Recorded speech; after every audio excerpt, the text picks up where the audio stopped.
So, welcome to episode 189 of the Chumpcast, and we have a very special guest with us today.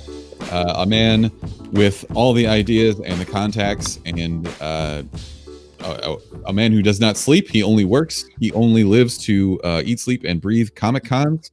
Chuck, welcome. Thank you very much. Who do I have to kill to get an animated face of myself in the beginning of the Chumpcast show? Because I kind of want one. You need to kill Brick. Okay, all right. Well, send me his address. Yeah, I know you got some other shit you got to go do. So let's.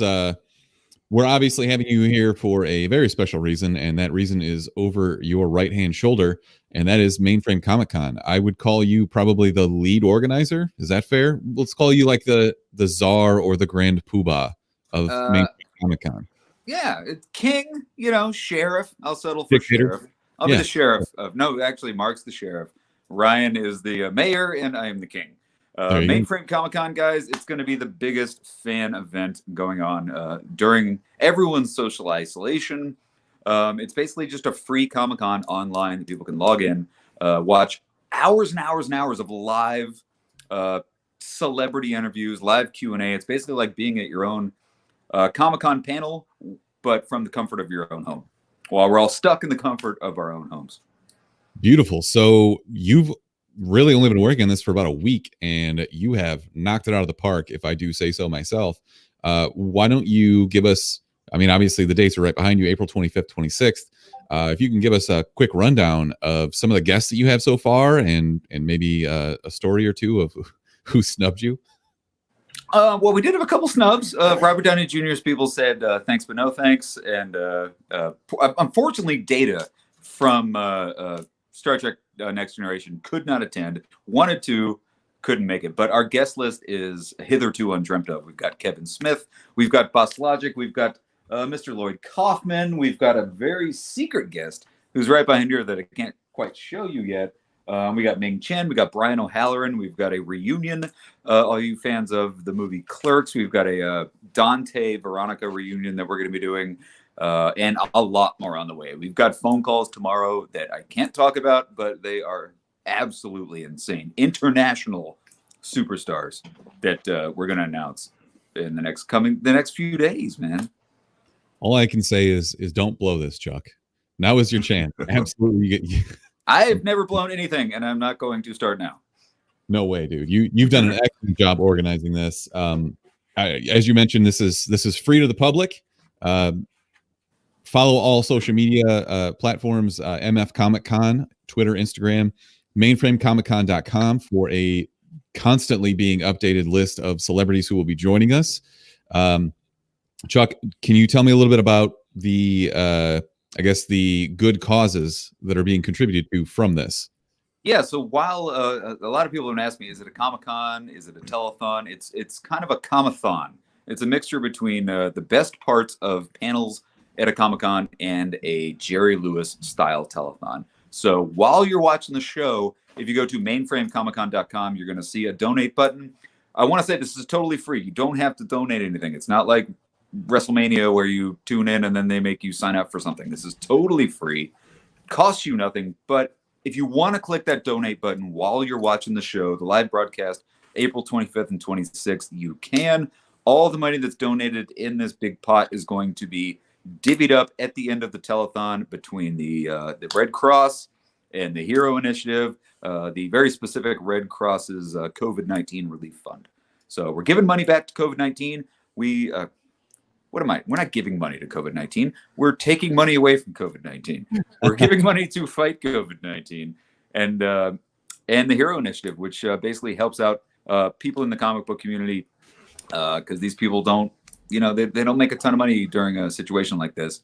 And so Hero Initiative, Red Cross is where a lot of the money is going to go to. We're also giving back to the comic book store community because a lot of these comic shops are being forced to close their doors because of, big cities have social isolation issues. So they got to close their doors. And so they're not making any money. So at the end of every night, we're going to do about 5 hours of celebrity interviews and panels and Q&As. And then after that, we're going to start a new feed that is going to be live auctions from some of the biggest comic book shops in the nation. So you can get your You hands. are going to be They've live told me Chicago Comics, correct? Chicago Comics is one of them, and they're our main sponsor is Chicago Comics. If you're in Chicago, visit them. They're in the Lakeview neighborhood, just in the shadow of Wrigley Field, and there's a lot of them. So we're going to be doing live auctions throughout the night, April 25th and 26th.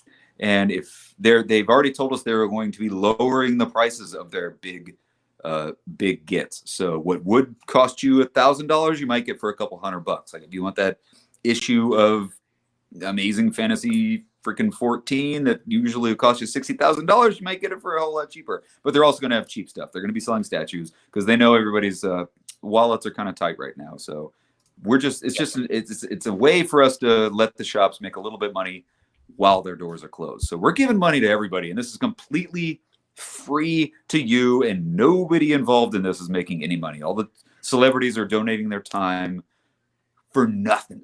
Like they're actually doing this for $0. Everybody involved, like you guys, are doing this for $0. It's strictly for charity. We just want to see how much money we can generate and how much money can get donated to the causes. So, well, obviously, it's an amazing cause, and it's not just that; it's the way that you're helping people mentally get through this quarantine and everything else. You know, I've been locked up for a few weeks now, and how many conventions were you guys signed up to go do that have now just been canceled? Pretty much everything for the rest of the year is canceled, and I think this is an excellent idea. It's a great way to bring some people together and give some really cool interviews and buy some cool shit. Yeah, well, because I know you guys got a show to do, but just to kind of give people a tease of what we're doing, go to mainframecomiccon.com. We've got people like Kevin Smith. We got people like Clark Gregg and Lloyd Kaufman. We've got a laundry list of top tier celebrity guests that you can watch and ask questions to in the comfort of your own home. It's like, why hasn't anybody done this before? I don't know. It's like it's a perfect storm of timing, and everybody wants to give, and everybody's stuck at their houses. So it's working better than we ever could have imagined. It's going to be an amazing event. It's going to be a worldwide crazy event, and we have a guest on Monday that we're talking to, and we're going to announce at some point this week that's going to make this a global, massive event. So keep on checking out mainframecomiccon.com for more guest announcements and more details. Absolutely, and I commend you for all the hard work that you put in. I can't thank you enough for including us. We are so happy to be a part of this and to be able to contribute to such a great cause. So, if you don't know, Chuck runs his own YouTube channel, Chuckload of Comics. Be sure you check them out. New episodes every Sunday. Check in for all sorts of new updates and everything like that. We've been just streaming a lot of this and trying to get the word out. So tell a friend. And Chuck, we really appreciate you. You're welcome to hang out for as long as you like. We're just going to talk about cats for the next hour and a half, probably. Thanks for warning me. I don't want to talk about cats because I never made it past 3 minutes. But before I go, guys, huge thank you to you guys for all the support you've been giving us. Both you guys, you're killing it, pushing our event on social media. All the graphics that you guys see online is all because of these guys right here. So thank you so much for getting involved. Thanks for being a guest celebrity host for the event when it goes on. And oh my God, there's my cue. Doofus McGee. Wow, you guys said Chuck. Why'd you even ask me to come on? You guys could have had Chuck on the whole time. Well, I was gonna wear my white hoodie. Yeah, he's only here for 2 minutes. He was nice enough to fill in while you were doing whatever the fuck you were doing. Appreciate it. All right, guys. You guys have fun. Guys, check out mainframecomiccon.com for more details, and have a great show. Absolutely. Thanks, Chuck. Nice meeting you, Chuck. Good seeing you, Brick. Hell yeah. Brick, thanks for joining us. How was your poop? Brilliant. Okay, great. So we'll kick this off like we normally do, or at least for the last few weeks. Mental health check. Brick, are you going completely insane yet? I saw Velocipasture. I am never been more clear in my mind. So this is like a revelation for you. It opened something inside your brain. It really unlocked some forbidden knowledge that I didn't even realize I had. It just unlocked. I was like, Velocipasture. Everything seems clear now. Does the Velociraptor wear a priest outfit or a pastor outfit, like with the little? It's all he wears. Little collar thing. Absolutely. Do you have like a fake green screen behind you, Mark?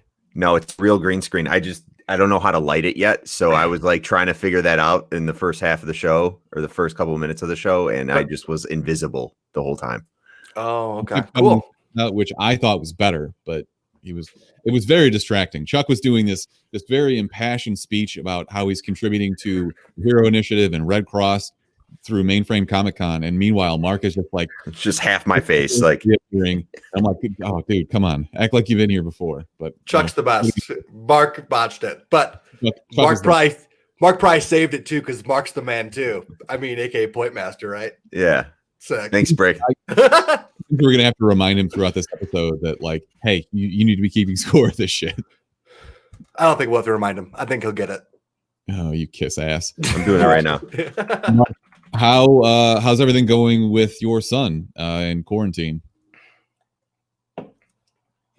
Did you hear a word I just said? You're not even paying attention to me, are you? Sorry, I'm trying to rack up these points. Son is great. We just went on a little walk while social distancing. There was like a family walking our way, and I'm like, get in the street. It's a newborn baby. Yeah. A month old. No, correct? Say that again. He's over 1 month old now?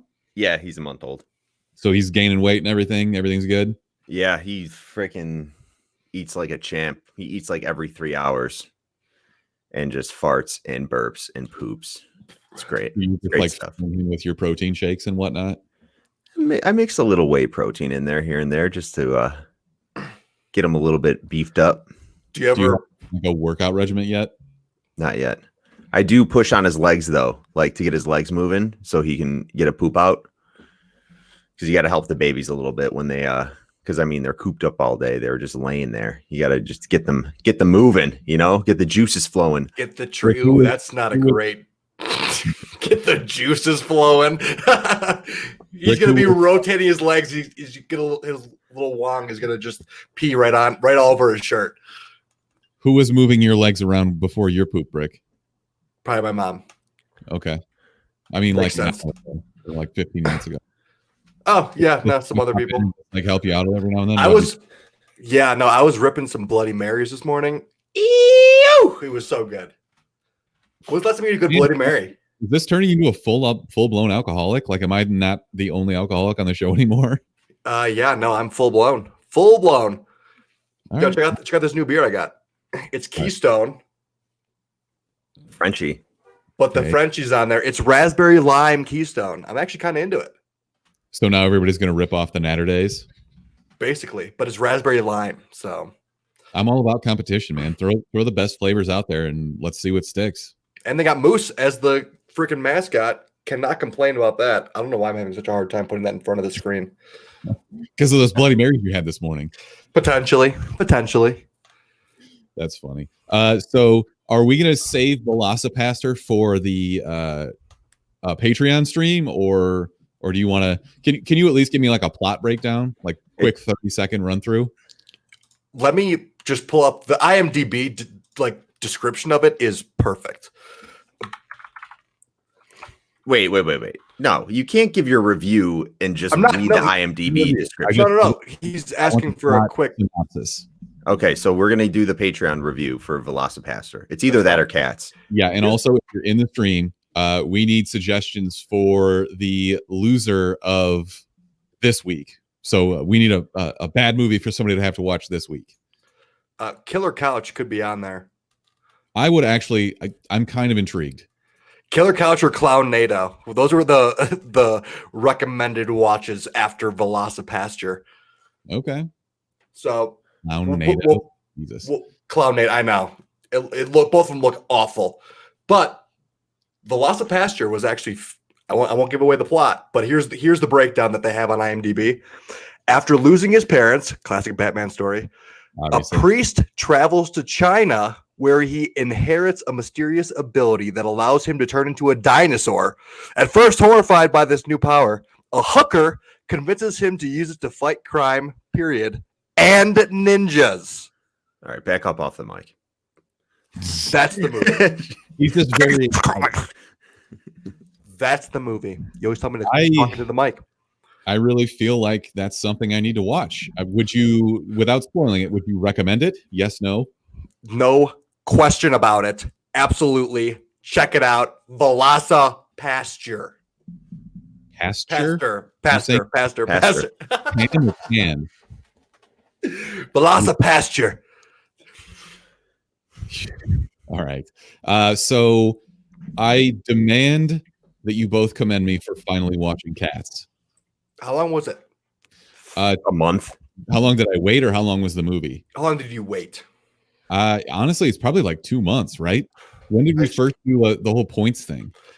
That was a while back. Maybe 2 months is a stretch, but it was definitely a while ago. I definitely took some time paying this bet off, but I did pay it off. It only took me about 25 bush lights. And it honestly is as bad as everybody says it was. So that's going to be another patron review, or are we going to dive deep into this one right now? Well, people have been asking for it for a long time. People in the Discord are banging me and haranguing about it. So I feel like I should do the actual review now. Do you want me to do it now? Did you do the butthole release or no? If there was a butthole release, I absolutely would have watched that in favor of this one. Unfortunately, that does not actually exist. I was meticulously searching for buttholes the entire time. It was an hour and 50 minutes long, and I spent an hour and 50 minutes looking for buttholes. It was an hour 50. It was. How was Idris Elba's voice? He's okay. So everybody else in this movie. You don't have to be nice to him because he got corona. Just be honest. I mean, he's probably, but everybody else, I can understand why they're in this movie. He's the one guy that I'm like, why is Idris Elba in this? You're a legitimate worldwide movie star. Like Jason Derulo, Kate Hudson, Rebel Wilson, James Corden, Judi Dench. Like, this is totally a Judi Dench thing, and this is an Ian McKellen thing because they do stage plays. So what the fuck is Idris Elba doing here? Taylor Swift has no fucking acting experience, so she shows up and fakes a horrendous British accent. I have no fucking idea why. Not everybody in this movie had a British accent, but she decided, yeah, this is definitely the way I should go. I'm a British cat. Meow. I'm going to try and do this without getting super angry, which is going to be really difficult. But after watching this, I do not understand what the point of this movie was. And that's not like, it's not just because it was bad or whatever. It's literally, I don't have any idea what the plot was, because what you've got is really just cats dancing around. So in the very beginning, somebody shows up in this old-timey car and just throws a bag, and it's clearly got a cat in it, and that's your main character, Cassandra, who you're following around the entire time. So like somebody was just dumping this cat into an alley, and everybody else, like all these other cats, just circle. I will say one thing about this, though. The names of these cats are fucking excellent. Like one of the main characters is Mr. Mistopheles. I got to pull up some of these names because I'm going to fucking butcher them. Mr. Mistopheles. Monkastrap, Syllabub. Macavity is Idris Elba. He's like the evil cat. He's like an evil magician cat. So he just goes around and makes these other cats disappear, and they show up on this garbage barge in the River Thames in London for no fucking reason. We've also got Rebel Wilson is Jenny Any Dots. Jason Derulo was Rum Tum Tugger. Rum Tum Tugger. Jennifer Hudson was Grisabella. Judi Dench was Old Deuteronomy. My personal favorite was Stephen McRae as Skimbleshanks the Railway Cat. That song actually does a big set piece song, and it was actually kind of a banger. Like, he does some tap dancing shit. It was actually pretty good. So not everything about this movie was terrible, just 99.5% of it. Were there any insinuated like cat sex scenes or anything? So yes, not just that. There's also a scene where they're singing about Macavity, the evil cat, and two cats are just dumping catnip all over these fucking cats, and they're just tripping their fucking balls off. I was going to ask about the use of catnip because I knew it had to be in this movie. So not just that, like some of the puns that are in there are fucking awful. It's like, what's the worst one you heard? You know what? I should have written it down, but I don't fucking know. Honestly, I was so taken aback by Taylor Swift's horrible British accent that most of this movie just takes a backseat to that because it was so fucking bad. Were there the most cringe-worthy in the whole movie? The most cringe-worthy part. Both can't say it. Yeah, I know. I've had a few beers. The most cringe-worthy part was towards the end. They bring back Dame Judi Dench from the garbage barge, like magically. Mr. Mistopheles magics her back into the cat's room. Oh, Mr. Mistopheles. Oh. In order to show affection, they like gently rub each other's noses together. And I just kept thinking about how fucking awkward that must have been on set when you're Judi Dench and you're rubbing your nose with Robbie Fairchild, who is I don't know, Lori Day.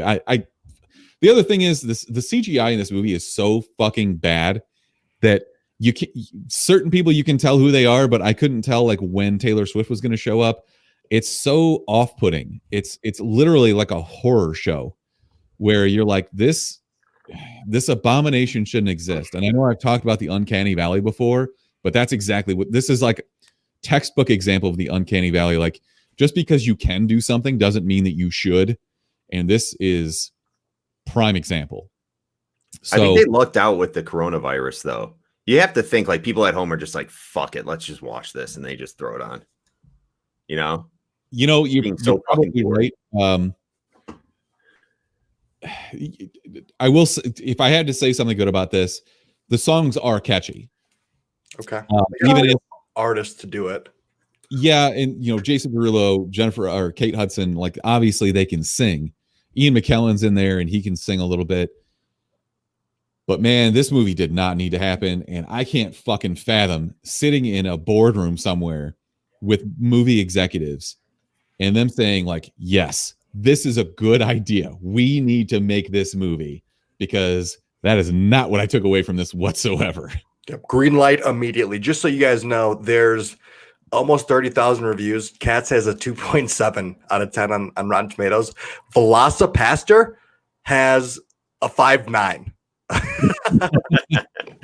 Honestly, 2.5 might be a little generous. Wow. I was live tweeting this because why not? I was drinking a bunch of Busch Light and fucking tweeting about it. There was a scene. So Rebel Wilson's in this, and she plays some dumb cat who's just like super fat, and they immediately just had her like pratfall all over the place. And like, wow, I guess Hollywood just can't fucking get away from this. She is actually funny and she can sing. Maybe you should actually just fucking, give her something to do instead of this. There was one point where cat James Corden gets hit in his cat testicles. So that was really cringeworthy. Yikes. Everything about this, man, was just a fucking horror show. Were there any cat's pajamas? Any cat's pajama references? I don't think so. However, how are you gonna not give the cat's pajamas? No wonder this movie sucked.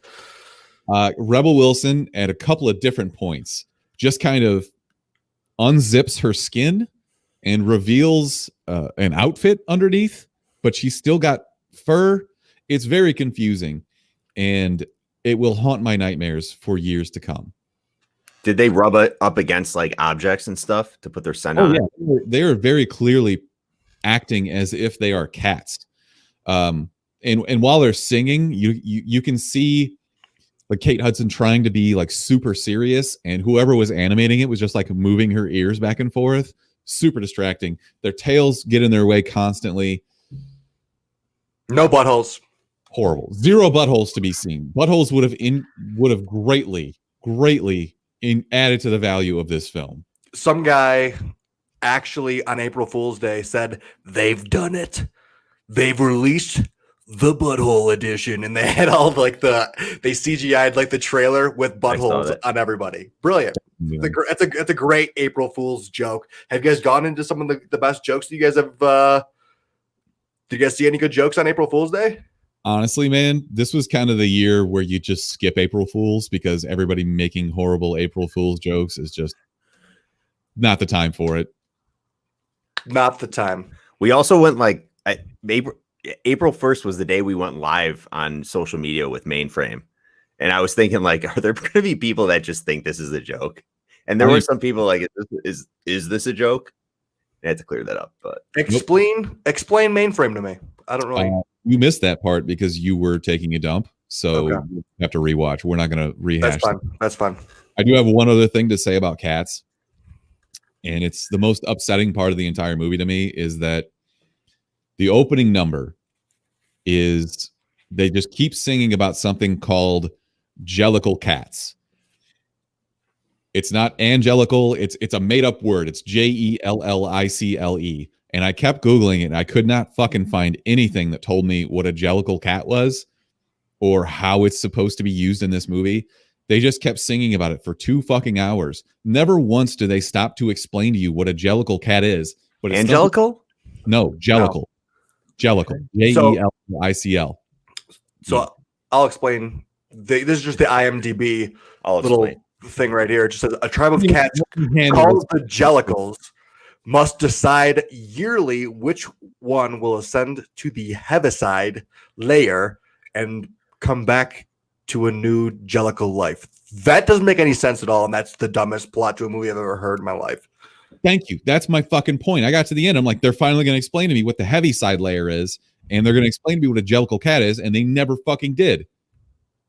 I want to talk to somebody who's like a big fan of the musical and actually saw it on Broadway or something, and I want to see if they can fucking explain to me anything that happened in this goddamn movie. Was like the Broadway show like spectacular or something, like to make a movie? Why? I mean, I've heard of Cats, but running Broadway shows, so yeah, I would say that it's got some fanfare. A lot of people are behind it, but fuck if are they all crazy cat ladies? Like, maybe, man. I can't explain it to you. Of all the bets that I've lost in my entire life, this one might have been the most painful. If you had to be friends with one of the cats from the Cats movie, who would it be? Mungo Jerry. As a cat, okay. Mungo Jerry. You know that's an actual band, right? I'm guessing it had to come from this because, I mean, this place like 40 years. Do you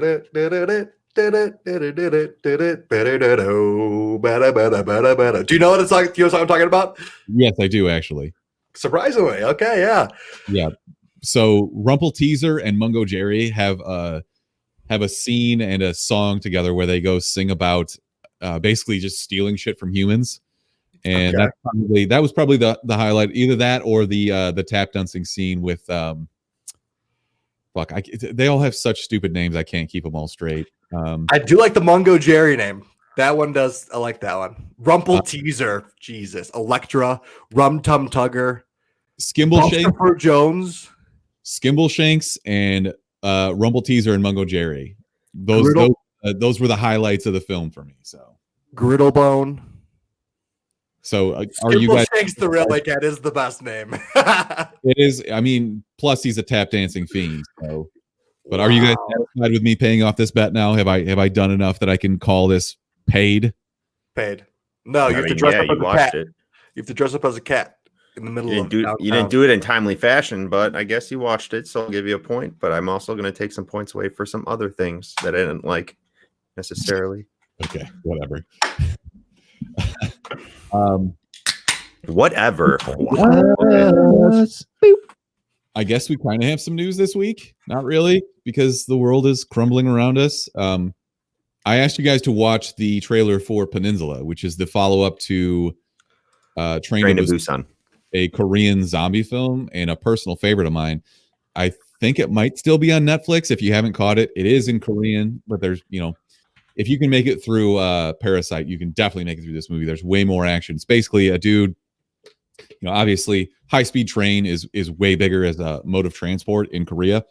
And it's basically a guy who's trying to get to see his family, and he's on this train when a zombie outbreak happens, and he's got to make his way from the back of the train to the front. It's very claustrophobic, very it's very tense. It does sound intense. Damn. And if you did catch the trailer, you can see this is 4 years later. It's kind of our same characters, and as far as a plot goes, I don't know. I guess they're just trying to survive. But I'm very excited for the follow-up to this. I've never seen the first one, and seeing the trailer for the second one makes me actually want to go back and watch it. Can you stream the first one somewhere? Do you know? I originally watched it on Netflix. Let me see if I can pull it up. But Mark, what did you think about the trailer? I'm all for this stuff.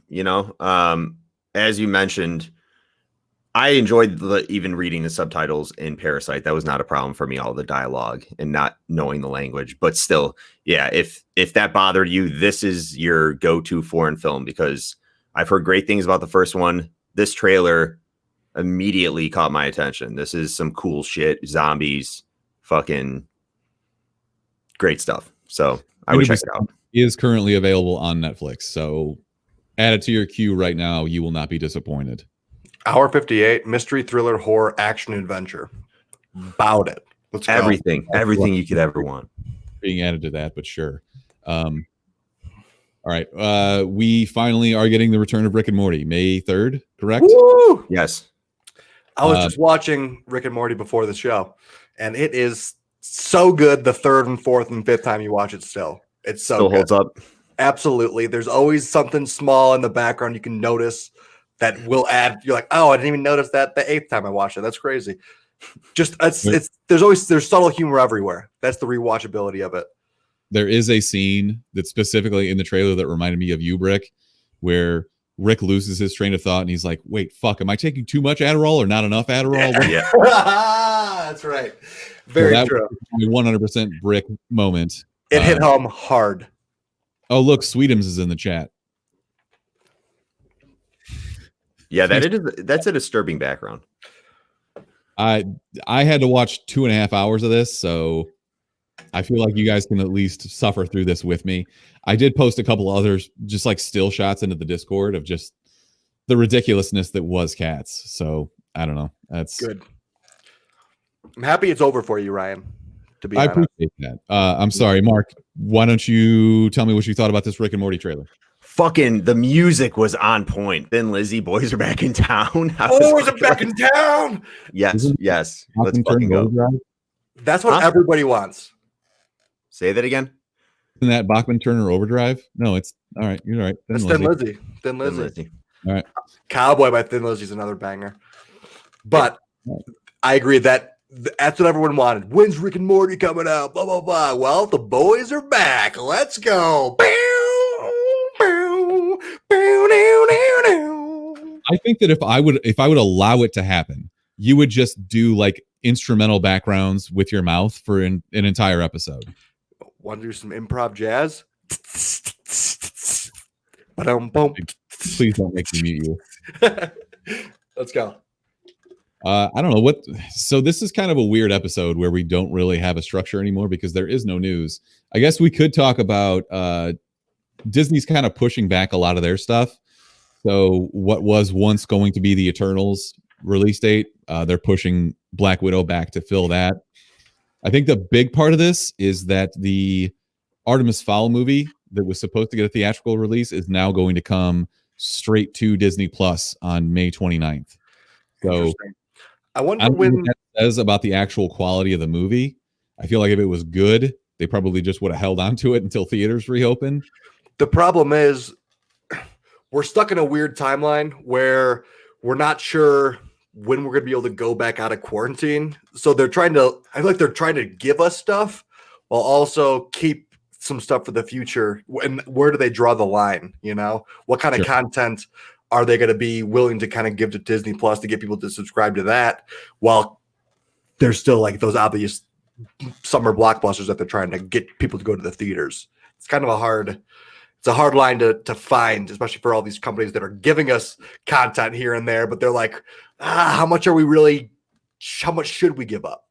Sure. I think it's a good move on Disney Plus's part because there has been undoubtedly a lot of downtime with that fucking streaming service. I mean, Mandalorian is done. Unless you've never watched the Marvel movies or the Star Wars movies, what is there? You have Lizzie McGuire, fine. You have some throwback Disney shows that are great, but you need something new. And I think they've realized this. And I guarantee you there are plenty of families that have stopped subscribing to this streaming service because they just don't have anything to offer currently that's new. And this is a way to try to pull people back in or new customers back in, especially with their kids being home. But with kids being home, that's another thing is they can put on Frozen 2 for 1,000,000 hours and their kids could those are the people that are already locked in. Not necessarily. Like, this is not for your 3-year-old kid. This is for your 12-year-old kid who has a better attention span and doesn't want to see Frozen 1 or 2 for the 80th time. This is not for that 3 or 4-year-old. This is for a 12, 13-year-old, because this is where that reading level was. I read these books when I was like 13. So yeah, I would have to disagree. This isn't for the really young kids. I see both sides of the argument. I think that sometimes we kind of have to step back and realize that not everybody has seen everything like we have. You know, we've seen every Pixar movie. Some people are being introduced to this shit for the first time, which is great. It's the cheapest streaming service out there, I think, other than just being free. Shout out to HBO, by the way, who's releasing a shitload of free stuff right now, just because people are stuck at home. That's an absolute pro baller move. I watched Onward for the 3rd time this morning. So how? On Disney Plus. Oh, it's on there? Yeah, it came on the Disney Plus on Friday. Oh, okay. It just came out. I got to watch that then. Watch it with Kelly. Yeah, absolutely. People have been pouring into the Discord to talk about their experiences with it. And Brick, you are still the only person I've talked to who didn't love it. Yeah, it was solid. That is not what you were saying when we watched it. I didn't say it was bad. I just said it was like a standard cookie cutter Pixar. It was fine. I think what you said was, I would rather watch Cats. Nope. I wouldn't even agree to that. I think what you said is, I would rather have someone cough into my mouth. Yeah, no, definitely. Specifically with Corona. I just want to be bedridden and not be able to breathe. Hey, good news. We for our last cough in my mouth pirate it review that we put on Instagram for Invisible Man, we all said pirate it and nobody came bitching to us. They realized we're not actually taking things seriously. Whoa. Or the guy they reported us. I don't know this guy, but I promise you, if I ever meet him in real life, I will give him a wedgie. Yeah. Can we all three give him a swirly after we wedgie him? Absolutely, no doubt. No doubt. Classic bullying. Nerd. So I wanted to bring this up because it directly affects all of us. I've been reading some of the financial websites. I promise I will not get deep into finance, but they're saying that AMC theaters may not be able to survive being shut down for this long. They have a lot of debt, and their debt has just been downgraded. So basically, you issue bonds as debt, and you pay out a low interest rate.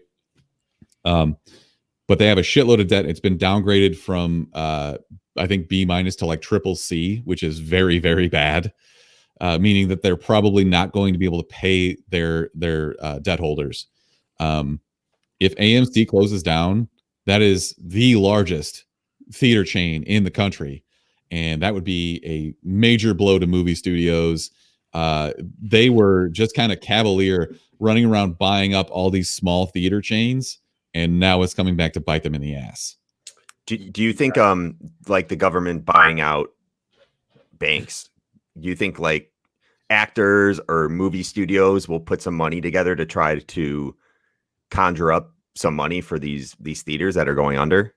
Doesn't that feel like a Tarantino move, or somebody like him? Like he just come in and be like, you know what? I got the money. I'll just buy AMC theaters. Maybe could hacomplete. I see what you mean. They've been doing. It seems like it might be the SAG might have to do it. The Screen Actors Guild as a complete. I don't think they have that much money, do they? As a cohesive unit, no, they have to do a full fundraiser, do a GoFundMe, save AMC and theaters in general.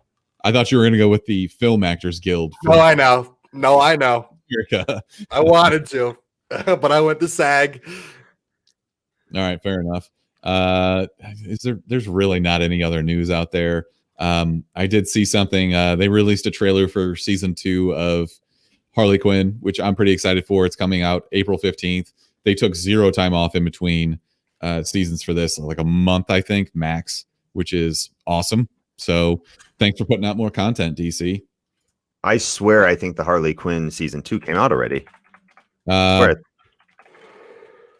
don't think so. No. Premiere of Harley Quinn second season debuting April 15th. Originally released April 3rd, 2020. Premiere. Yeah, it released. Review. Yeah, it released 2 days ago. First episode. So it's out. Well, then Forbes said, yeah. So that's good, though. I have something to watch tonight. Have you guys been keeping up with Westworld? I didn't watch last week's episode yet. I haven't yet either. It's good. It's good. No, it's really good. Fucking Ozark. I'm not gonna lie. Ozark season 3 is strong as fuck right now. It's great. Did you finish it? No, I'm a couple episodes in. Holy shit, dude! There's the last scene. I was like, give me season 4 immediately. I'm pissed off now. I'm so pissed. It's so good. Smithers, it revolves around like the casino business right now, and I think you'd actually enjoy it because it's a lot of wet in the beak and trying to launder money through this casino right now. It's good stuff. I think I'm getting to the point where I'm bored enough that I can go back and watch this. I didn't finish season 2. Is there any chance I can skip the rest of season 2 and just start season 3? Watch the recap. Watch the recap. Okay. They have it. Fuck. The season 2 end gets insane as well. I think some of the characters and some of the directions that they're going in Ozark, I was thrilled with the way that they took the show. Can we do a bonus episode on Ozark? Once I watch it, sure. Because I literally just wrapped it up and I lost for words. I want to deep dive with you guys on something like that. Character development, fantastic. Know what all people have been sleeping on also is Better Call Saul. I feel like no one talks about that anymore, and they just released the season 4 or whatever, and that's been fucking great. It definitely doesn't get as much publicity as Breaking Bad did, which is a slow burn. It's a slow burn, and also people have the expectations of Breaking Bad, so a lot of people have dropped off, I feel. Okay. Mark, how far are you through Breaking Bad? Or Better Call Saul, sorry. Kind of in the same boat as Ozark. I'm only a couple episodes in, but it's been unlike Ozark, and I agree with you, Smithers. Season 2 is not the best, but it does pick back up. But I think Better Call Saul has been consistently good throughout this whole series. Honestly, I think my biggest issue with Ozark was just there are 0 redeeming characters. Everybody sucks. Everybody's an asshole to everybody else. I agree with you on that front. I think I like that Wendy Bird kind of is the reverse version of Skyler, if we can bring that up.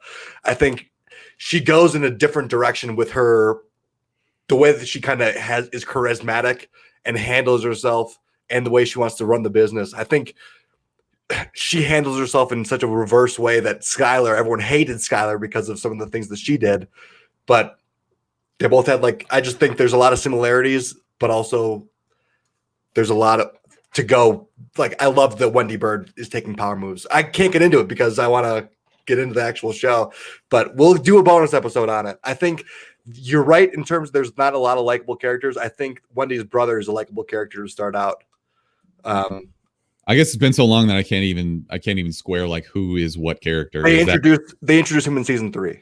Okay. So they introduced a likable character in the season 3, which is it brings you in and it kind of grounds you. It takes somebody from the outside and makes them realize how fucked up their situation kind of is. Okay. What else have you guys been watching? I guess we might as well just fill some time here. Dave. Oh, dude, Dave is the best new show on television. And absolutely. Close. Talk about this for a minute. I got to use the bathroom. I'll be right back. So, not only is it hilarious, and this little Dicky does some rapping and shit, rapping about his dick. It's very cringeworthy. It's cringeworthy as I think probably Curb Your Enthusiasm. It's that level of cringe. That's what I called it. It's Curb Your Enthusiasm for white rappers, and it's as out of reality that whole concept is. We know that his reality is true because he is Little Dicky and he has gone through some of these things, and then it just plops it right into reality. And some of the interactions that he has with some of the people, that it's unbelievably funny. Not only that, but it covers real life situations. There's one of the characters is named Gata. Love Gata. One of the episodes revolved around the fact that he is bipolar and he has to take meds for it and everything. They did an excellent job of kind of exploring the darker side of that stuff. and the actor who plays Gaeta was on Twitter, released a video like talking about how he actually in real life is bipolar and he struggles with those kind of things. And it was very good for him to come to light and talk about, his struggles with that. It was actually going to be my best man alive this week, but that's fine. The show is fucking hilarious though. I got to add Mark back in here. Mark, have you caught Dave at all yet? Yeah, I'm caught. Awesome, dude. It's fucking such a hilarious. Yeah. The fact that I'm going to drop this anyway. The fact that Will Poe's cousin is like his real life manager and knows him in real life. I am dying at some of the things that they have interacted with and just imagining the Will Poe's cousin is just like. Is he a ginger? Is he a ginger just like in the show? I don't know. I don't know that fact. But some of the things Will was talking about, he's like, I just am dying to ask him about the bathtub scene. Like, I'm just like, ask him already. You guys know Gator is really his hype man in real life, right? Gator. Yeah, not Gator. Yeah. Gator is really his hype person in real life. We were just talking about how he's actually bipolar, and he did a great video talking about his struggles with that. So he was my best man alive. But I guess we can actually just best. We the best. Worst. The worst. She's the worst person in the world. Huge skank, terrible. But thank you. No, what? I don't have one. Okay, well, that's fine. I gave mine away, but I just Googled something real quick, and here's the headline. In quotations, he's got my dick. Spray him. He's got my dick. Yelled Officer Steeden Prudham. So obviously I had to click on this headline, but this is basically a man in, this looks like Wisconsin, because of course this is where all serial killers are. But Wisconsin cop was trying to get an unreleased suspect in the back of a Kenosha Police Department squad car around 2:30 a.m. Saturday when the man grabbed his pants in the crotch area with his hands, which were still cuffed. He grabbed and twisted. And the officer was screaming, he's got my dick. Spray him. Spray him with what? Mace? Pepper spray, I guess. That guy's gonna he's in the window of that pepper spray. There's no way he's not getting pepper sprayed. But I'd rather get pepper sprayed than have my dick grabbed by a criminal. Well, you can't tase him though, right? Because if you tase him and he's touching you, you get tased too. Ooh, yeah, that's probably why he went for the spray, I suppose. I would have said, shoot the motherfucker. Yeah. Grabbing my dick. It's my dick! Oh, God! Yeah. Mark, you got a best man alive? Yeah, I'm going to give it to Chuck at Chuck Load of Comics, as well as Chad at the Comic Corp. Chad has been really great in bringing Smithers and I onto some of his shows that they do. Their YouTube is called The Comic Corp. You definitely should go check them out. They have a bunch of different show topics that they do every single week that are pretty awesome. And they've been great with just including us in their conversation. And we're trying to get the word out about Mainframe Comic Con, and got to give it to Chuck at Chuck Load of Comics, because he is just working his ass off alongside with Shauna. And we have some other people that are working very diligently to make this thing happen and be awesome. So shout out to both of those guys, and go check out mainframecomiccon.com. Brick, Mainframe Comic Con is the first ever online Comic Con, and we've been booking guests these last 2 weeks. They range from celebrities that we'll be interviewing and having dial in remotely, as well as artists. We're setting up an online artist alley where people can actually view sketches and make purchases. And all of this is absolutely free and goes to the COVID-19 relief, the Red Cross Relief Fund, as well as Heroes Initiative. And Heroes Initiative is basically, it started, I don't know, probably 10 or so years ago, and it's been helping comic book creators and just supporting them. So those donations will be split up amongst the American Red Cross as well as the Heroes Initiative. So this is for a great cause, and it costs the viewers nothing. Great. Yeah, go subscribe, YouTube. I do have a best, aka worst man alive, aka dumbest person alive. Apparently, there's a thing going around called the pirate making ceremony, and what you do is you light a firecracker in your eyeball and then let it explode. Why? There's no way anybody's doing that. I will post the video in the Discord. Also, if you want to join the Discord, let us know. Send us a message on either Twitter or Instagram. We'll get you in. At the Chumpcast. There we go. Asriel's in the chat, and he says that Jason David Frank, aka the Green Power Ranger, is doing interviews of comic book writers and artists along with actors. That's very cool. Oh, fucking hell yeah. One of the good things to come out of this is just people interacting more, being more active on their social media, responding. Ryan Reynolds is basically responding to like everybody on Twitter right now. So if you have a question for Ryan Reynolds, go tweet him. I mean, ask him to join ask him if he wants to come on the Chumpcast. We might just ask him to come join Mainframe Comic Con, but we'll see. And Mainframe Comic Con. Let's go. Thankfully, we're not in charge of booking because Chuck is doing a way better job than Mark and I ever could. Way better. Yep.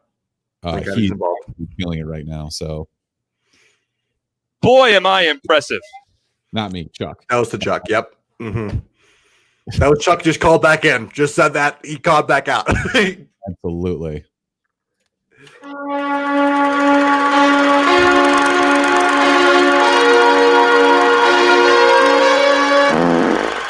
Hey, Mark, did I tell you how handsome you were today, by the way? Just letting you know. I wasn't going to lie. I shaved, and I'm looking a lot better than I have been the last week. Chiseled jaw. I bet you no one has the same chiseled jaw as you. Absolutely not. Thanks, Brick. Super handsome. 25. Already super handsome. All right. So we've kind of been struggling to find movies to review. But earlier this week, I kind of looked back and I remembered that we had this ridiculous fucking trailer starring Daniel Radcliffe for a movie called Guns Akimbo.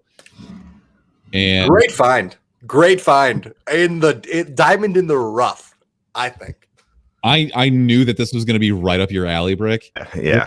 It just screams your name between like the video game sound effects and just the wanton violence and gore and stupidity of it. Like the fact that it takes itself seriously 0% whatsoever.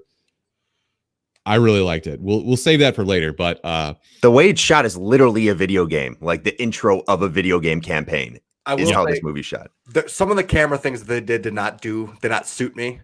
I'll name a few. Yeah. The spinning camera fucked me up. I could not do spin camera. Don't ever do that. I got give me all the Dramamine. I can't do it. Pussy. Yeah, I get what you're saying though. Wait, did you say Dramamine or Dramamine? Pretty sure you said Dramamine. Yeah, Dramamine. That's you guys. No, it's for the movies. It's the drama meme. I was gonna say it's more of a comedy meme, but sure. No, it's a drama meme because it's too dramatic for me. And my stomach gets wheezy. That was a good save. Give me 0 on that. telling Mark how to keep score. So this movie stars Harry Potter himself, Daniel Radcliffe. Abacadabra! It's written, directed by a guy named Jason Lee Howden. Honestly, man, I'm really happy that Daniel Radcliffe had made so much fucking money doing Harry Potter that he can just do these ridiculous ass movies. I know I've talked before about Swiss Army Man on this show, where he is basically a corpse that gets used as different tools. Like there's one point where a guy is trapped on an island and all he has is Daniel Radcliffe's corpse. And he basically rides him in the water like a jet ski because the corpse won't stop farting. It is that level of fucking ridiculous. And the fact that Daniel Radcliffe is so rich from doing Harry Potter that he can do stupid ass movies like this is just huge to me. I appreciate it so much. Good on Daniel Radcliffe. And yeah, this movie was absolutely ridiculous. My favorite part was when Rhys Darby came into the fold here, and I was like, I know that voice, and I heard his little New Zealand accent, and I was like, give me all the Rhys Darby. He was so good. He was a homeless man who was like giving him, you better not put that gun in your mouth. I can't even do a New England accent. Yeah. Mark, you're the only one who hasn't really talked about this. Can you give me a quick plot breakdown? Yeah. So it's just like a video game, and because Daniel Radcliffe is a coder for actually like a smaller app video game company, and there is Nutbusters. called Nutbusters. Yeah, he doesn't know if it's a chipmunk or a squirrel that's the main character in this video game. He just fucking hates where he works. He hates this company. He hates the dude that runs this company.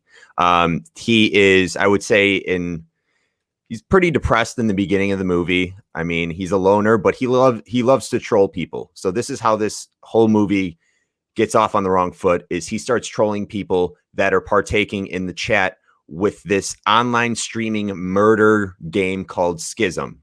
And Schism, they basically have two people that are facing off against each other with the end goal to murder each other. And then whoever comes out the winner, I believe, doesn't have to murder anyone.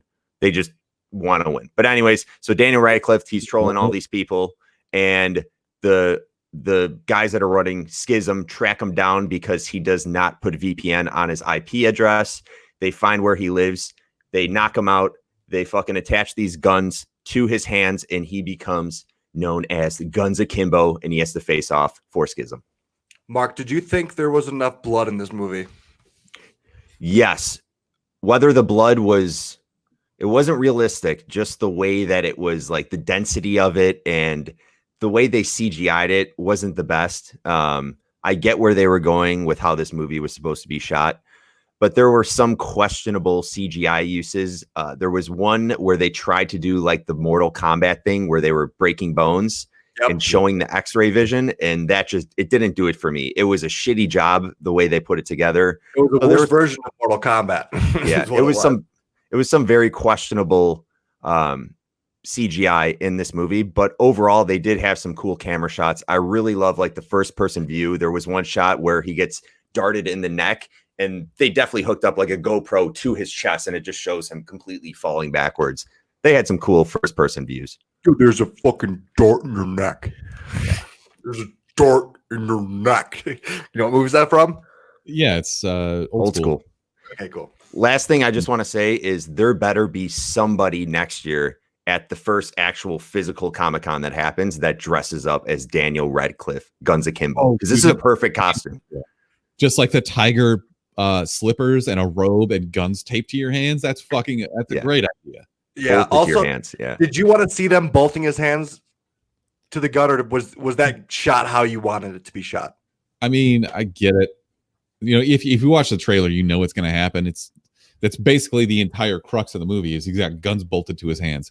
I thought that was a great recurring gag where he's just like constantly like when he's trying to take a piss, he's like, "Don't shoot your dick off." He's like, "No, this is fine. Just don't shoot your dick off." He's like peeing all over himself. This is fine. Don't shoot your dick off. I thought it was really well done. And honestly, Daniel Radcliffe's American accent is real fucking good because if you didn't know anything about him, you would definitely think like, oh, this is just a guy from like New York.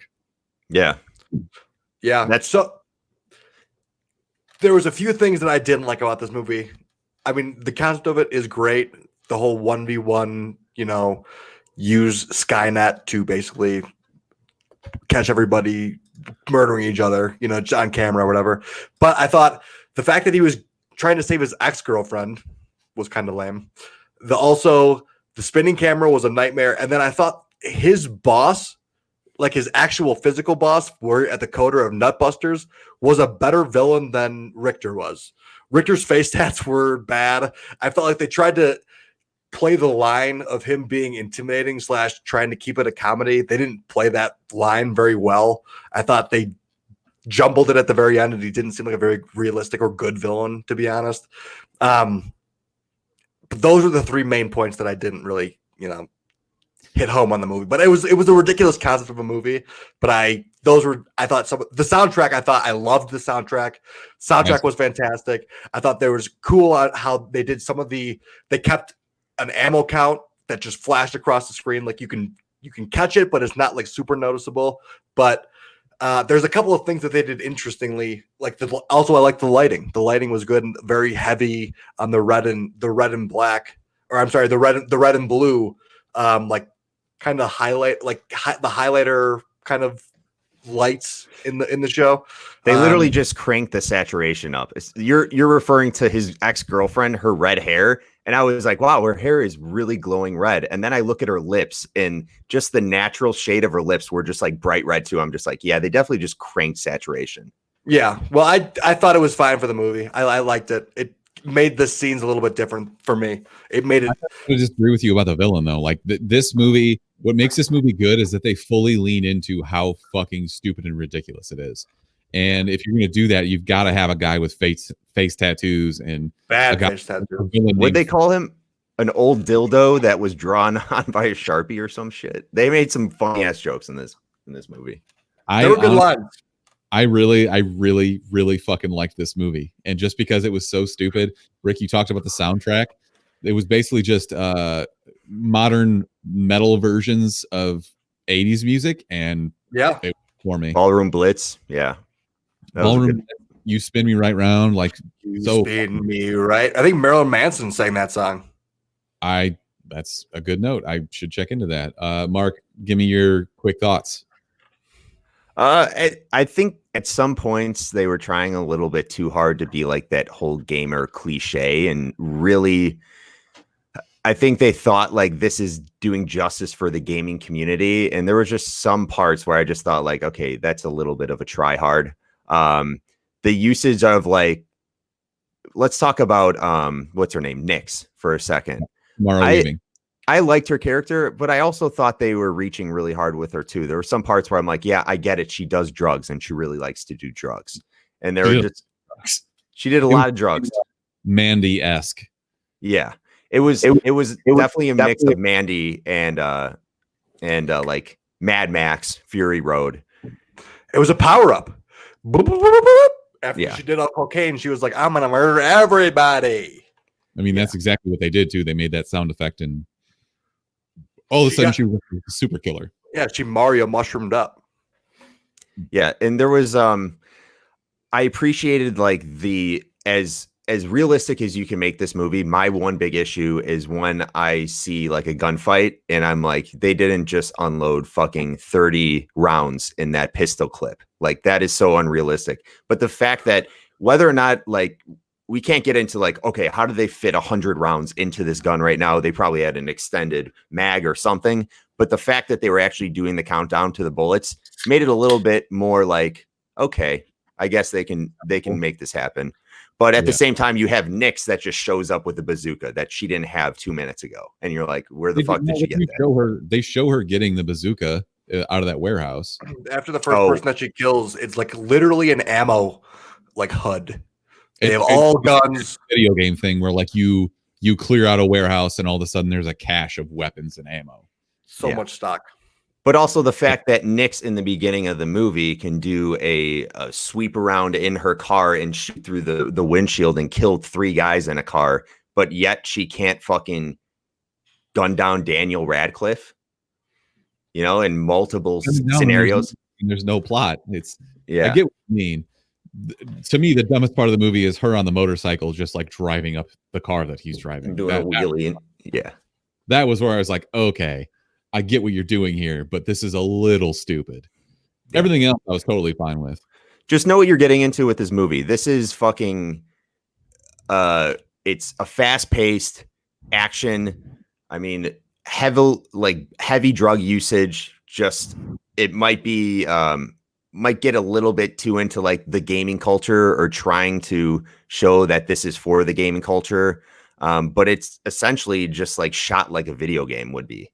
But I enjoyed it for being a movie that you pay $7 for at this time when movies right now on Amazon and Hulu or whatever are $20. This is a good option. So I just noticed on the IMDb page that Rhys Darby's character's name is Glenjamin. What the fuck? Glenjamin. So that's another reason to go watch this movie.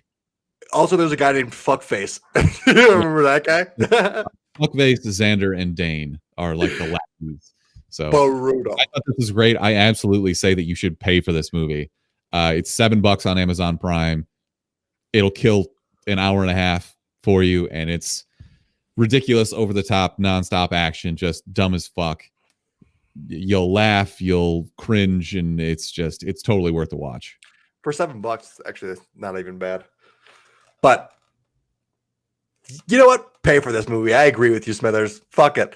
$7. That's it. It's not one of those $20 movies. So you might as well. If it was a $20 movie, I don't know if it was a $20. That'd be a different story. But yeah, $7. This is perfect for $7. You basically go to the movie, and it's something worth watching for $7. Absolutely. I will say though, like, find the biggest TV that you have access to and turn the volume all the way up. I had it on the projector. It was brilliant. Yep. Yeah. Yep. This is that kind of movie. Mark, what's your rating? I'm gonna say pirate it. Just not because of the fact, yes, I think it is worth a $7 purchase, but I don't know if I necessarily say that this was better than Invisible Man. They're completely different movies, but I wouldn't give this one a better rating if they were both $10 cheaper. If they were both $10. I get what you mean, but if I had to go rewatch a movie right now, it's Guns Akimbo out of 100. Like this, I guess for me was a better movie than Invisible Man. Yeah, like Mark. Both movies are $10. What do you rent? If I'm with Kelly, Invisible Man. If I'm by myself, probably this one. But I'm still not going to give it that purchase it. I don't think it's in that category. Okay. Have you said purchase it for anything other than this movie up to this point? 3 straight pirates. Break. Cass was definitely coughing in my mouth, but whatever. So that's a review. I think you should go check this movie out. Brick does too. And pirate it if you're Mark. So we've been going about an hour 10. Let's do some recommendations and then we'll wrap this up. Mark, what do you got? So I actually I've been watching a lot of like the whatever I have left from a DC animated standpoint. So DC Universe has all the animated films, which is definitely a plus to having that streaming service. So I watched Suicide Squad: Hell to Pay, and I enjoyed it. It's an R-rated. I believe it's R-rated. I would assume so. There are some definitely intense scenes in this animated film, but it's another good DC animated flick. So check that out if you're into that kind of stuff. My personal favorite of the Suicide Squad animated was Assault on Arkham. Yeah. Which most of the DC animated movies are really good, so worth checking out. Flashpoint Paradox is really good. Most of the Batman stuff, except for Batman Ninja, that was just weird. Yeah, Batman Ninja was out there for sure. Yeah, Brick, what about you? What do you recommend? Board games. You guys, we're all quarantined. Right now is the perfect time to introduce your favorite board game to some of your friends that are just like hanging out close to you or that you're quarantined with. Because people are willing, they're like, we're so goddamn bored. We're actually willing to sit down and learn some rules. I played Catan with my roommate and the other girl next door, and I've been demolishing them, but they're obsessed with the game. Now it's like every board game you play it once, then you're like, oh, I figured out how this makes sense now. And then you play it, and then you're like, okay, all strategy. It's just the perfect time to learn a board game. I'm playing Catan. I'm playing Monopoly Deal. I just bought Maki Koro. I don't know if you guys have played that one. I think we're gonna play Villainous.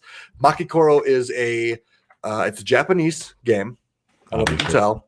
Okay. But it's a city building game. So you build your own city and then everyone takes turns rolling dice, and whatever rolls on the dice is the probability. If you roll your number, if you have like a stadium and you roll 12, then you get like money or resources to buy more stuff for your town. And then whoever wins has like an actual made a dope city, or it's like up to 10 victory points. Something similar. Maki Koro's good. Monopoly Deal, Catan, whatever. Check out board games. That's my recommendation. Asriel and Velocipasture.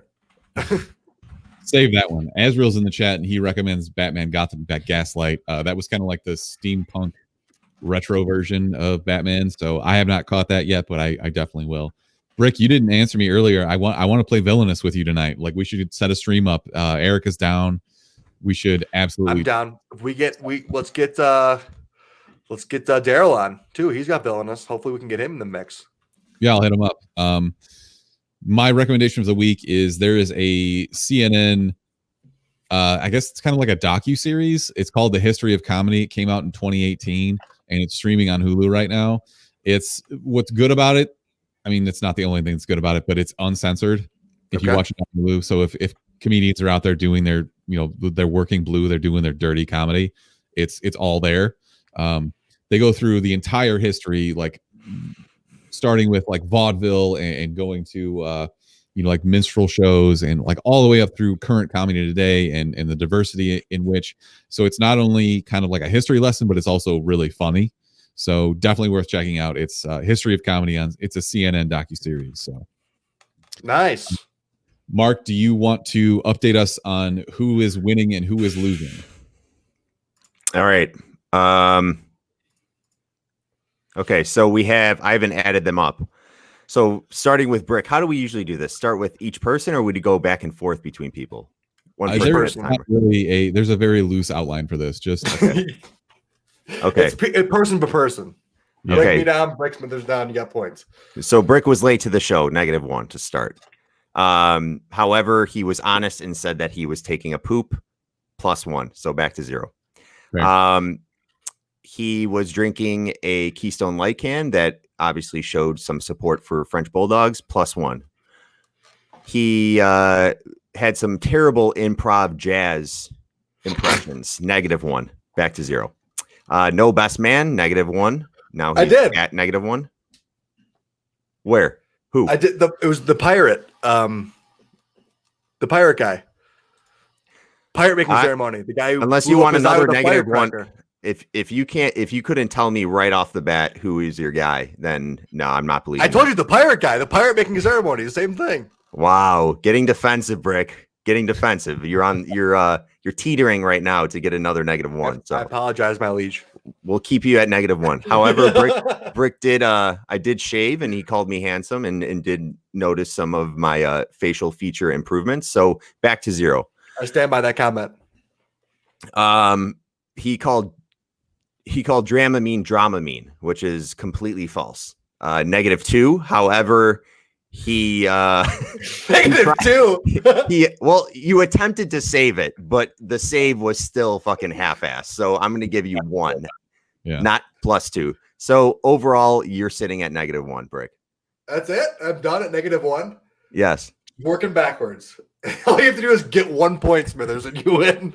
Actually, you have to not lose a point and you win. Smithers, watch Cats, +1. Great start. However, -2 points per month. He refused to watch it. So it was about 2 months. So -2 points. You're sitting at -1.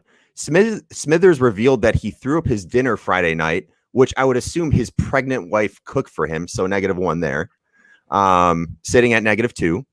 That was for that wasn't even on the show. That was a different show that we talked about that. No arguing. I would watch that, Smithers, because I'm giving you points for things that didn't happen on the show. So you might want to take that back. So what are you at? -1? He didn't take it back. No, he's at -2. Wait, watch Cats 1. Points per movie 1. Okay, -2. Yes. Doubting my musical knowledge. The Boys Are Back in Town. I said we're by Thin Lizzy, and you doubted that. So now they're -1. I backed you up. I didn't care for backing you up. I love Thin Lizzy. Saying sorry that he fell asleep when I told him to send a tweet out 3 hours prior. I got to give you -2. There are very few instances. Oh, not -2, +2. There are very few instances where you say you're sorry. So you're back at what? -1? Yeah. Sure. This is the last one.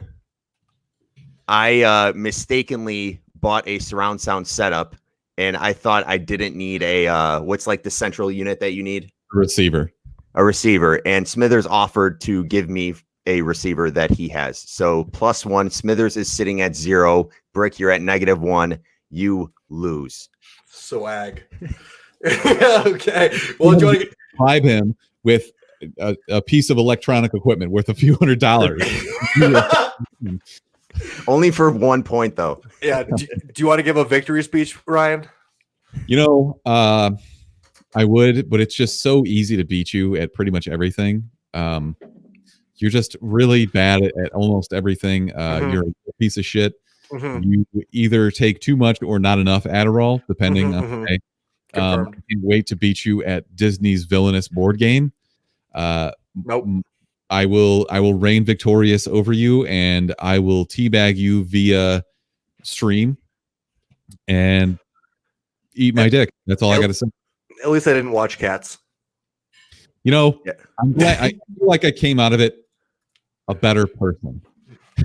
It taught me some things about myself. Hold on, you actually won by 2 points, Smithers, because I forgot there was another -1 because of Brick's lighting setup. It looks like I'm about to get sniped in Call of Duty because he has that sun glare that's coming through his fucking window right now. It was Khaleesi. I didn't want to yell at Khaleesi again. So who's Khaleesi? Khaleesi didn't want the blinds closed. She didn't close the fucking curtains. She opened the curtains because she was laying on the very comfortable pillow that I got for her to lay on my bed. Trying to blame the dog. How many points do you think that should? It doesn't matter. I already lost. And what's the movie that I'm watching? Should we put it up to debate? Either Clown, NATO. Let's put up as a Twitter poll. Clown, NATO, or Killer Sofa. I think it should be Killer Sofa, just because I honestly want your opinion on how that movie is. That would probably be the scariest one because I'm always just sitting on the couch. But only like this is based in realism, or the Inhumanage. There looks like a Sloppy Joe is a murderer or something. I don't know. Okay. I guess on that note, we're gonna wrap this episode up because I gotta pee real bad. Thanks for tuning in to episode 189. Make sure you check out mainframecomiccon.com, MF Comic Con on Twitter and Instagram. You can follow us at the Chumpcast on all social media platforms. You can also call or text us. Fuck, I just remembered we had some voicemails that I didn't play. We'll save them for next week. 847-920-6107. I guess until next time. Chumps out, motherfucker. Ciao. Stay safe. Ciao, bella.